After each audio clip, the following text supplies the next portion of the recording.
Right-wingers out there and MAGA supporters are trying to blame Democrats for the second assassination attempt from this 58-year-old who was, by the way, a Nikki Haley, Vivek Ramaswamy supporter, so not a liberal, not a Democrat. But I'll tell you the things that Democrats won't do, especially elected officials. They won't be calling this deranged individual a hostage. They won't be calling this deranged individual a patriot. You see, if you don't want crazy people to do crazy things, then you probably shouldn't praise them. The way Donald Trump continues to praise the January 6th insurrectionists. Violence is violence, and it should have no place in our political spectrum. But remember, it was Donald Trump when he campaigned who said, I'll pay that guy's legal fees, go ahead and rough him up, I'd like to punch that guy in the face. And then going back to the January 6th insurrectionists, some of whom beat police officers with their own batons, defecated on Nancy Pelosi's desk, destruction of property. He called them hostages and patriots. And hours after this assassination attempt, Donald Trump and his campaign staff are now fundraising off of this assassination attempt. So we have to put this stuff in perspective. I'm going to be talking a lot more on this show, on the radio show tomorrow about this.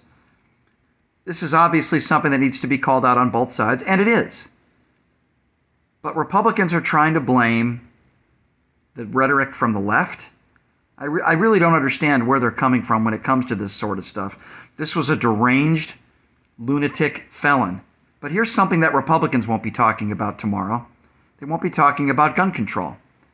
This guy got his hands on an AK-47, and you see the lack of laws in Florida help lunatics like this guy get his hands on an AK-47. Why, you ask? Well, somebody who is a registered gun owner, somebody who owns an AK-47, can sell it to somebody else in the state of Florida, and that person who he sells it to doesn't have to get a background check. So I think it'll be very interesting to find out exactly how this guy got his hands on this AK-47.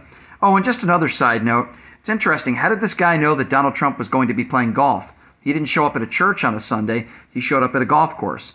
Now, I'm not blaming Donald Trump because he plays a lot of golf. I'm blaming Donald Trump because he incites violence himself. The incitement needs to stop. We keep hearing after that first assassination attempt before the RNC, oh, we're going to lower the temperature. We're going to bring the country together. No, he's not. That is complete and total bullshit.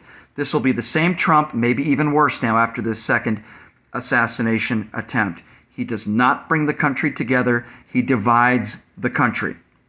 Let's get down to the bottom of this. How this person got his hands on an AK-47, how he got to where he was. We also understand that these golf courses are not really well protected for the former president of the United States. But make no mistake about it.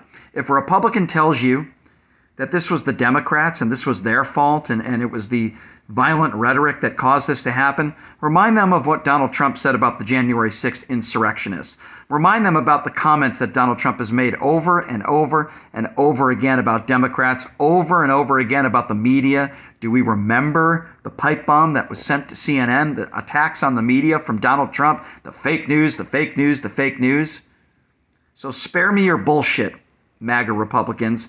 This is not the fault of George Soros. This is not the fault of Joe Biden or Kamala Harris. This is not the fault of Democrats. If anything, besides the deranged individual who tried to execute Donald Trump, if anything, the Republicans out there that do nothing when it comes to all the gun violence in this country. In fact, they make it easier for lunatics like this guy to get his hands on an AK-47.